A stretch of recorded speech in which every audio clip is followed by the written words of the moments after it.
Hello, everyone. Welcome to I Effin' Love Cinema. We're going to be taking a break from all the spooky season, message that all the stuff right now because I just watched a new Martin Scorsese movie, Killers of the Flower Moon. And I was floored by it, you know? I mean, I'll be straight up. It's a 3.5 hour long movie, okay? It feels like a 3.5 hour long movie. It's a boring? Hell no, it's not boring. In fact, I was getting a little frustrated there because in the second half of the movie, I had to go use the bathroom and I kept trying to find the right moment, you know?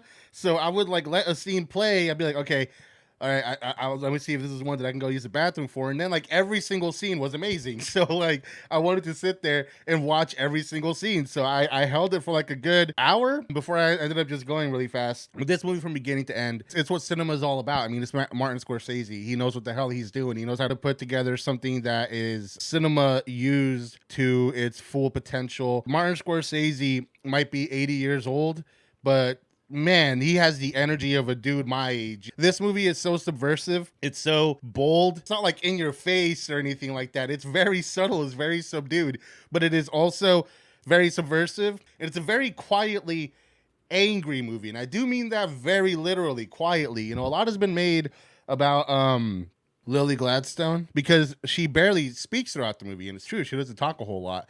But almost entirely through her face, like just the acting, you got to give it to her. She says almost nothing throughout this movie, but she is probably the deepest character with the most layers, and all of that is just done through like expressions. You know what I mean? It's a fantastic performance. It's a very powerful performance. Silence is a very effective tool here in this movie, and it's probably like the movie's like most brilliant stroke is that. Well, let me go ahead and set this up, right? So I left to see this movie a little bit later than I intended to. You know, I was originally going to go out of my way to go to like this really nice breakfast spot, but I left a little bit late. So instead, I was like, you know what? I always see this little diner whenever I drive over here. I'm going to stop by this time and get some breakfast. And as soon as I walked in there, right there it's like one of the first things you see, and it's like eye level. It's designed to not be missed, and this is a very Trumpy town. Right there, I swear to Christ, like something right out of vaudeville is like this black cartoonish character, and it's an ad for Uncle Remus's syrup, and the tagline is just so like I don't even feel comfortable saying it. It's just so racist. Like I saw that and I'm like, oh, the people who own this place are racist. But you know what? I was in a time crunch. I was hungry, so I got my food. I ordered. I got there out of there really quick, you know. But I gave a racist person money, and that sucks. But I did it just because, like, the convenience of the moment. Something that I've always said is that in my entire life, when it comes to like, racism, that sort of like super dramatic, get up in your face, yell at you, like, call you whatever racist slur.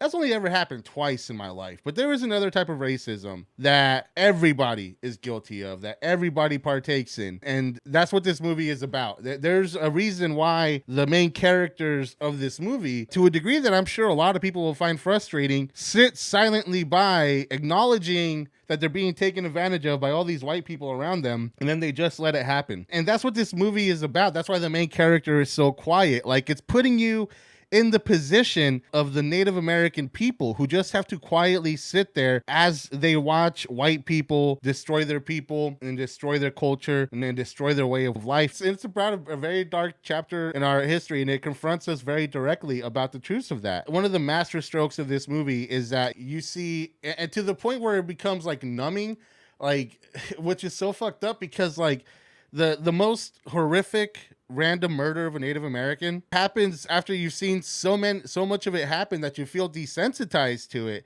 And to the point where the movie, again, showing Scorsese still has it, like borderline plays it for comedy that this horrible thing is happening. The depiction of race motivated violence. It's so like professional almost, so detached from any actual hatred. It's the one aspect of racism that I feel doesn't really get explored much. This take on racism where it shows that like, look, you don't have to be in the KKK to be a racist. You just have to get out of the way of the KKK to be a racist. That is the racism that we see every single day, you know, and that I even practice to some degree of this morning when I went to go get breakfast at. It's about convenience, you know, it's about the fact that capitalism and greed and all that shit, you know, this movie mentions the Tulsa Massacre, the Wall Street Massacre, the Black Wall Street Massacre, you know.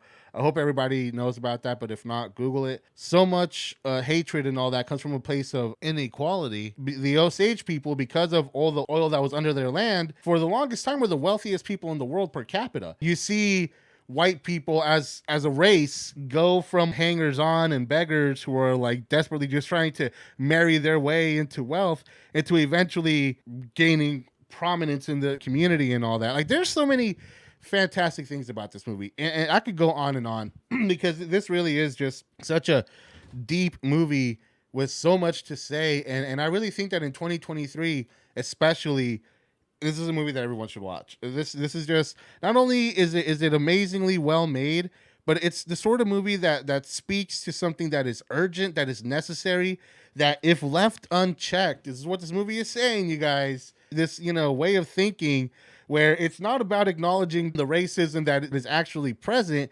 It's about trying to find ways to turn away from it. It's that sort of mentality that is going to lead to more horrific tragedies. This is just an amazing film. I wanted to take a second just to talk about it and recommend everyone seeing it. See it in theaters if you can. It is powerful, and I cannot recommend it enough. So yeah, go see Killers of the Flower Moon if you have the opportunity to. That's going to be it for today's video. Make sure you hit like and subscribe if you haven't already. Leave in the comments what you thought of the movie if you've already seen it. Until then, peace.